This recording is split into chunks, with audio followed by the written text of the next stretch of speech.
माँ सबका जीवन का सबसे इम्पोर्टेंट चीज होता है ये माँ। अगर किसी को बचपन में ही ये माँ खोना पड़ा, वो भी कोई मिस्टीरियस तरीके से, जीवन कितना नरक जैसा हो सकता है आप एक बार सोच के देखिए। हेलो दोस्तों, मैं डेनियल राहुल, स्वागत है मेरे चैनल पे। मैं फिर से हाजिर हुआ आपके सामने एक मिस्टीरियस कहानी लेके। आज जिसके बारे में बात करेंगे, मतलब जिसका लाइफ के बारे में बात करेंगे, उसका नाम है अखिल। उनका जीवन में हुआ सबसे बड़ा मिस्टीरियस कहानी के बारे में बात करते हैं। चलिए शुरू करते हैं साल 2015 से। ये टाइम जब अखिल गांव रहता था, छोटा सा 3 कमरे का एक घर, जिसमें से एक कमरे में अखिल रहता था, दूसरा कमरे पे उसका पप्पा और तीसरा कमरे पे अनाज स्टोर करने के लिए रखा हुआ था। उनका रोजी रोटी एक तालाब था जो घर से 3 मिनट के वॉकिंग डिस्टेंस के बाद आता था। अखिल का पापा मछली पालता था और उसका आजू बाजू सब्जी उगाता था। उससे ही अखिल का घर का रोजी रोटी चलता था। पर अखिल को उस रोजी रोटी में उतना मन नहीं था। वो ज़्यादातर पढ़ाई लिखाई में ध्यान देता था और इससे अखिल का पापा भी बेहद खुश था। अखिल का पापा हमेशा चाहता था कि अखिल पढ़ा लिखा करके एक अच्छे नौकरी करे, उसका जहां मन करे वहां जाके वो नौकरी करे। अखिल का तालाब में और उसका मच्छी चाष में कोई इंटरेस्ट तो था नहीं, पर ऐसा नहीं कि वो कभी भी वहाँ पे जाता नहीं था। वो कभी कभी वहाँ पे जाया करता था। ज्यादातर रात के टाइम अखिल का पप्पा तालाब के बाजू में जो छोटा सा कोठी बनाया था उसमें रहता था मछलियों का देखभाल करने के लिए, क्योंकि चोरी होने का भी आशंका रहता है। तो अखिल कभी कभी पप्पा से मुलाकात करने रात में वहाँ पे जाया करता था। एक रात ऐसा था जिसमें अखिल को पप्पा से मिलने का बहुत चाहत हुआ और पप्पा से मिलने वो तालाब के बाजू में गया। कोठी का जो दरवाजा था वो खोल के देखने की कोशिश किया कि पापा सो रहा है कि या जगा हुआ है। तो उसका आंख में पापा का नजर ही नहीं आया। 2-3 बार पापा को बुलाया पर अखिल का पापा से कोई रिस्पॉन्स नहीं आया। अखिल सोचा कि शायद पापा कोई काम से बाहर गया होगा, मैं वेट करता हूँ, शायद 3 मिनट में आ जाएगा, क्योंकि कभी कभी कोई ज़रूरतमंद चीज़ के लिए बाहर दुकान में जाना पड़ता था। तो वो सोच के अखिल उस कुटिया में वेट कर रहा था। पर उस कुटिया का एक छोटा सा खिड़की था जिससे तालाब का बीच में दिखा जाता था कि कोई अगर मछली चोरी करने आया या कोई भी मछली कुछ भी हरकत करे तो अखिल को पापा को पता चल जाए। तो वो अलग खिड़की से तालाब झांक रहा था और पापा का वेट कर रहा था। तभी अखिल का नजर तालाब के बीचों बीच एक रोशनी पे गया। वो रात चांदनी का रोशनी बहुत अच्छा से गिर रहा था, बिना लाइट का भी सब कुछ दिखाई दे रहा था। पर इसी वजह से तालाब का बीच में चीज था, उसके ऊपर अखिल का नजर स्पष्ट रूप से गया और उसको एक औरत दिखाई दिया। चेहरा तो नहीं दिखा, ऐसा लग रहा था कि घूंघट ओढ़ी हुई है, लेकिन चेहरा एकदम ब्लैक है। चांद का रोशनी से पहना हुआ घूंघट और साड़ी बिल्कुल स्पष्ट दिखाई दे रहा था, पर अंदर का औरत कौन है, चेहरा कैसा है, कुछ भी नहीं दिखाई दे रहा था। अखिल वो अजीब औरत को देख के देखते रह गया। उसका मन नहीं कर रहा था कि उस चीज के ऊपर से नजर हटाए। वो देखते रहा और धीरे धीरे वो चीज अखिल का पास आने लगी। अखिल का इतना पास आ गया कि वो छू भी सकता है। खिड़की छोटा था, वो हाथ निकाला और वो चीज छूने का कोशिश किया। ये चीज तो बहुत मिस्टीरियस था, पर अखिल का ये कहना था कि मुझे उस टाइम थोड़ा सा भी डर नहीं लग रहा था। मैं बिल्कुल डरा हुआ नहीं था। मुझे मन कर रहा था कि मैं ये चीज छू के देखूं। बहुत अपनापन वाला फील आ रहा था ये चीज से। मैं बहुत छूने का कोशिश किया लेकिन हाथ नहीं आया। वो मेरा पास आते गया लेकिन मैं उसको छू नहीं पा रहा था। ऐसा लग रहा था कि मेरा हाथ उसका आर पार जा रहा है, पर मेरा हाथ नहीं आ रहा है। और अभी भी उन चीज का चेहरा नहीं दिखाई दे रहा था, लेकिन उसका पहना हुआ साड़ी चमक रहा था चांद का रोशनी से। उसका एकदम नजदीक आ गया और ऐसा लगा कि मुंह को छू के फट से उड़ गया। उसको अजीब सा एक खुशबू का महसूस हुआ और वो पीछे गिर गया। ये टाइम तक अखिल को डर नहीं लग रहा था। ये चीज गायब होने के बाद हल्का सा डर लगने लगा कि ये चीज क्या था। जो तालाब का बीच में, जो कोई इंसान तो हो नहीं सकता है कि तालाब का बीच में खड़ा रह सकता है और उड़ के मेरे पास आ सकता है और मैं मेरा हाथ उसका आर पार लेके जा सकता हूँ। और उसका फेस भी नहीं दिखाई दे रहा था। वो डर ही रहा था ये सब बात सोच के। तभी अखिल का पापा आ जाता है और पूछता है कि अखिल तुम यहाँ पे क्या कर रहे हो, तुम्हें मना किया ना कितने बार तुम यहाँ पे अकेला मत रहा करो। तो वो चीज़ अखिल उसको पापा को बोलता है। अखिल का पापा अखिल को ये समझाता है कि शायद तुम्हारा कोई गलत फहमी हुआ है, तुम घर लौट जाओ, सब कुछ ठीक हो जाएगा।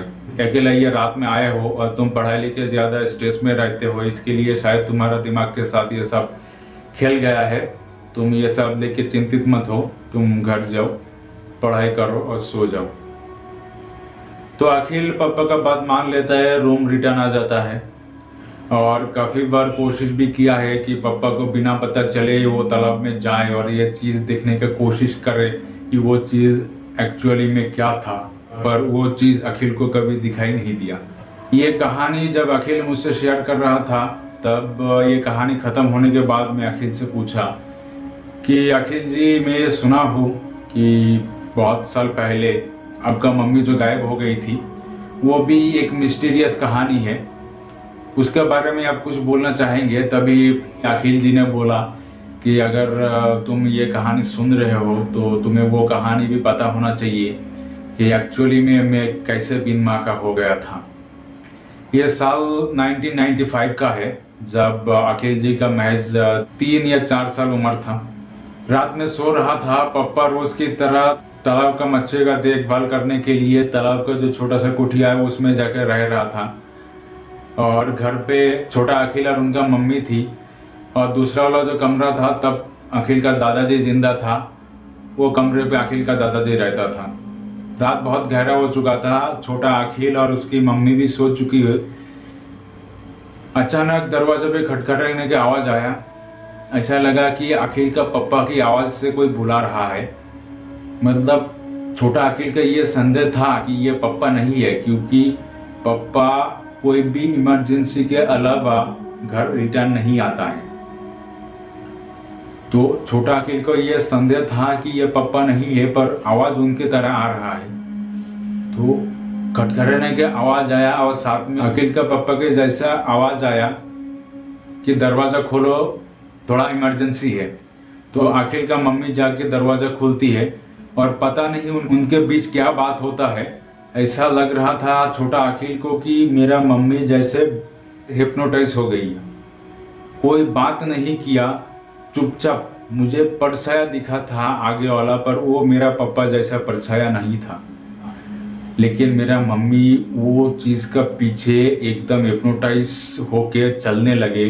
जाता ही रहा। मैं चिल्लाने लगा कि मम्मी लौट आइए, मम्मी लौट आइए, मुझे डर लग रहा है। मम्मी मेरा कोई बात नहीं सुनी।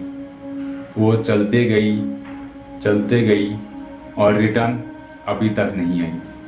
छोटा अखिल बहुत चिल्ला के रो रहा था। चिल्लाने की आवाज़ सुन के बाजू वाला कमरे से दादाजी उठ के आता है और पूछता है कि तुम क्यों रो रहे हो और मम्मी कहाँ है?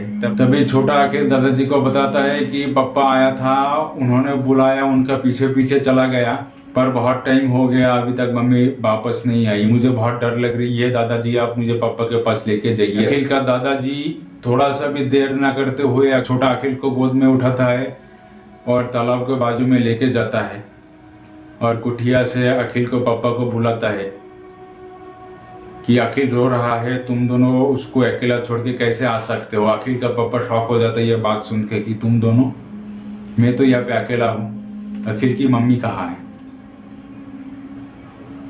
छोटा अखिल तब जवाब देता है कि आपका बात सुन के वो आपका पीछे आई है मम्मी, पर मेरा मम्मी कहाँ है, अब मम्मी को ढूंढ के दीजिए।